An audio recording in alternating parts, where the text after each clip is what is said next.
జీ5 app download చేసుకుని పూర్తి ఎపిసోడ్లని ఉచితంగా చూడండి. పెద్దమ్మా పెద్దమ్మా ఆద్యక కనిపించడం లేదు పెద్దమ్మా.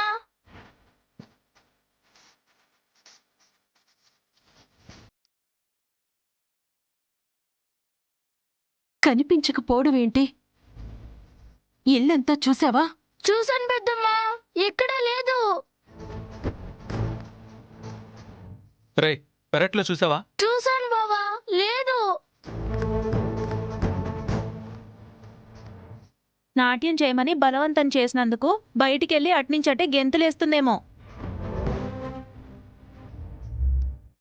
పేరివ్వడం కాదు, ఈ ఇంటికున్న పేరు చెడగొట్టకూడదని చెప్పాను కదమ్మా. ఎక్కడికి వెళ్ళిందో తెలియదు కదా రఘు. అనుమానించుకుంటూ గుడికి వెళ్ళడం ఎందుకు?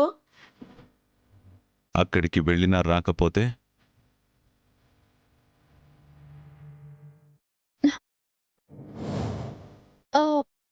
వస్తుంది నాన్న. రాకపోతే నీ నోటి నుండి పాట రాకముందే నన్ను తలో మాట అంటారు.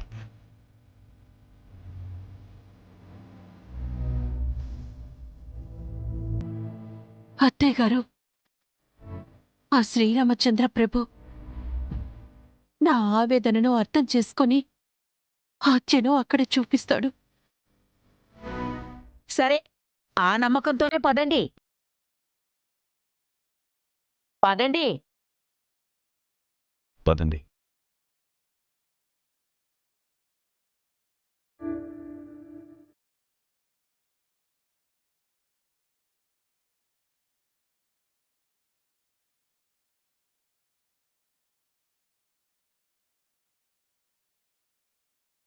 నమస్కారం అండి. నమస్కారం.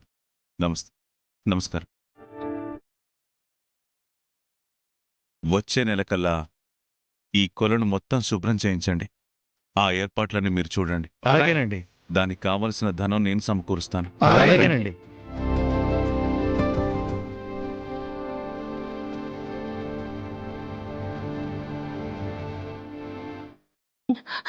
సీను, అత్త, ఏమైనా తెలిసిందా? లేదత్తా, ఎవరిని అడిగినా తెలియదంటున్నారు. ఫోన్ కూడా ట్రై చేశాను, ఒడ్డు దగ్గర కూడా వెతికాను, అక్కడ కూడా కనిపించలేదు.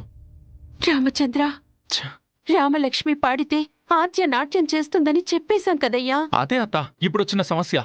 విడిగా పేర్లిచ్చినా బాగుండేది. రామలక్ష్మి ఒక పాట పాడి స్టేజ్ దిగిపోయేది.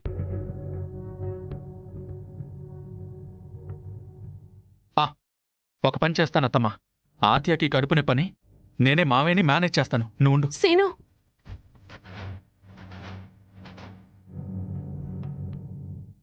అసలు మీ ఇంటి నుంచి ఒక అమ్మాయి నాట్యం చేస్తుందంటే ఊరంతా మీ గురించే చర్చించుకుంటున్నారు. ఒకప్పుడు తమరి భార్య జానకమ్మ నాట్యం చేస్తుంటే చుట్టుపక్కల ఊర్లని వచ్చి మీ గురించే గొప్పగా చెప్పుకునేవారు. అలానే మళ్ళీ ఊర్లో సందడి మొదలైంది. మీ అమ్మాయి పాట, అమెరికా అమ్మాయి ఆట చూసి ఊరి జనాలు మైమర్చిపోయే అదృష్టాన్ని మీరు కల్పించారు. అంతా భగవదేచ్ఛ. జీ5 యాప్ డౌన్లోడ్ చేసి అన్ని ఎపిసోడ్స్ పూర్తి ఉచితంగా చూడండి.